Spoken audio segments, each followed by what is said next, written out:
Joining me now with reaction, D.L Hughley, actor, radio host, and author of Black Man, White House, an oral history of the Obama years. D.L, thank you for being here. Thank you for having me. I didn't know Mark Furman was going to be here. What did you make of it? Because you were shaking your head. I think that cops will have a different perspective than us, and I think it was interesting to hear Mark Furman, who was actually got in trouble for perjuring himself, called somebody a liar. It's ridiculous to me.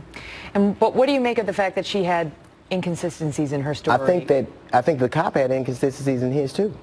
To me. So then you let the evidence play out. Here's my problem. It is my belief that no matter what happens, no matter what we see, the cops are given a presumption of innocence. If that same tape showed a suspect doing something, that would be all the prosecution would need. And they would say the evidence is all right here. But a cop gets a presumption of innocence that is, no matter what they see, we can see somebody getting shot to death. They go, we don't know what happened before. We don't know what happened after. I know this, that in a state, in both these states, a lot of men in Louisiana, 50 or 47% of people carry guns.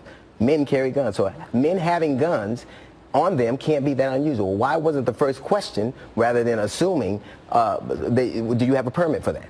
Those are states that you can carry a gun. But you're making assumptions because we don't know what happened. What we have right now is her testimonial, which doesn't capture the actual event.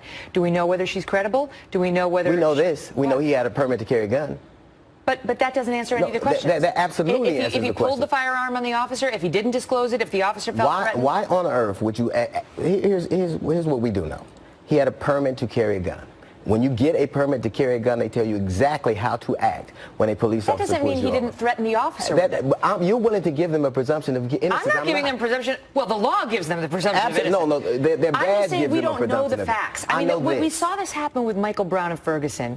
And we still don't know the facts there. We have a police officer's word and a grand jury's word. No, we have the Department of Justice's word. The Department of Justice shut down Ferguson. Ferguson had to be shut down because it was so corrupt. The Department of Justice found that the police there had endemic racism. They found that. Right. But they also exonerated Officer Darren Wilson. That's not a... And they found Hands Up, Don't Shoot was a lie. Let me ask you something. And that Michael Brown was the aggressor. Wow.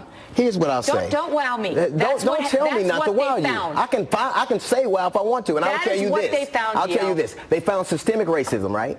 So it's unbelievable. They also found systemic racism, and we know that Darren Wilson left the department because it was so racist it had to be disbanded, and he went to Ferguson, another department that is rife with racism. So that makes him a racist. Absolutely. You know what? I have no problem. Michael Brown grabbed that officer's gun and tried to shoot him in his patrol car.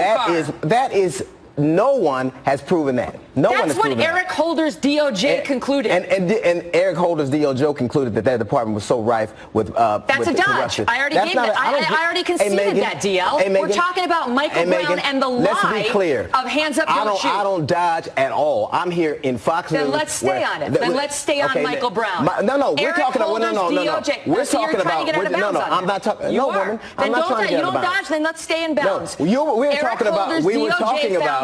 We were talking about the young man that just got murdered in Minnesota. And the rush to judgment and the assumption you know something when you don't actually know it. First off, what I'll tell you is this.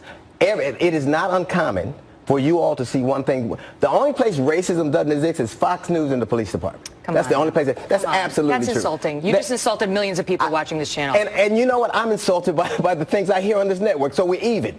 I could care less about insulting people that insult me on a daily basis. You're making a point that is, before the insults, the point you started to make is true, and we can talk about that whites perceive the situation when it comes to these races. I think a lot of people on this network have never seen a black man anything deserving. Could you hold the insults for a second so we can have a productive conversation? You were going to make the points that whites see certain incidents differently than blacks do, and we saw that in the O.J. Simpson case when the verdict came down.